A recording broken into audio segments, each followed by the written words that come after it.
What's going on, pumpkin people? Today we're going to be digging the planting site, installing our heating cables. Let's just get right to it. All right, we got our soil heating cables here, and we got this stake here that's 13.5 feet from that post, 13.5 feet to the other post.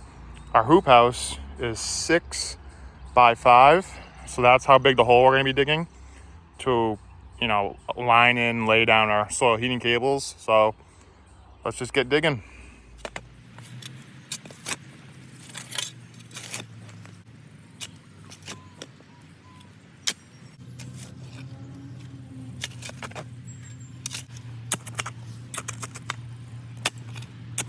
All right, quick pause here from what I'm doing. So as I'm getting lower, as you can see, there's more rocks and such, and the topsoil kind of vanishes. I'd say 6 to 8 inches. So I'm raking all the rocks up, getting all the rocks out as much as I can.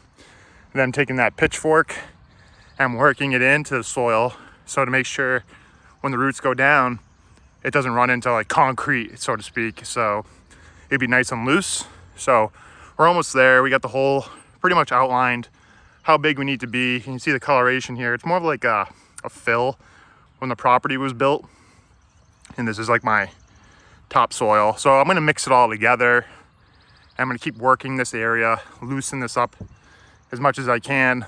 And then so when the roots go down, it won't hit any concrete. So let's just keep working. All right, so we're down in a pit here. And one thing you need to remember when doing your soil heating cables is make sure they don't cross or you're gonna melt them. So when you put them in the ground, they do not touch. Make sure they have like an inch gap or so or more. And the tighter your grid, the warmer the soil will get a little bit quicker. And I think these have a built-in thermostat right here, this black part where the two lines come together. I might add an extra thermostat this year. I'll stick it into the soil and hook it up to the soil heating cable, so I'll know the exact temperature of the soil, and I'll set the thermometer to 75. So let's just get to installing these.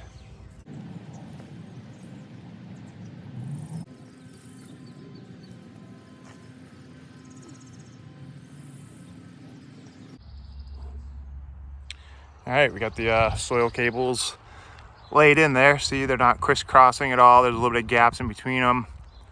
So let's just get this backfilled, and then we'll add in some azo, some mycorrhizal, and super starter packs as I'm backfilling. All right, we just started backfilling a little bit. Placed in some super starter packs just on the bottom, and then we're gonna keep backfilling. We're gonna sprinkle in some azos and some mycorrhizal into the soil, mix it around as I'm backfilling.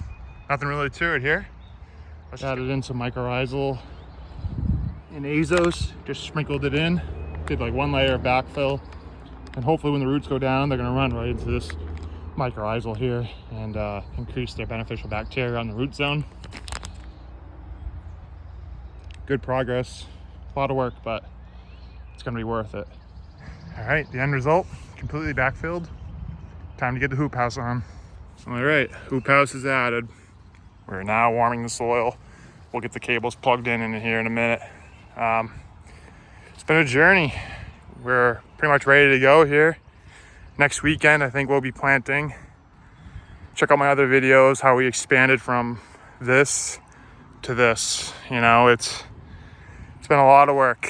It's been a lot of work, and hopefully it's gonna be worth it.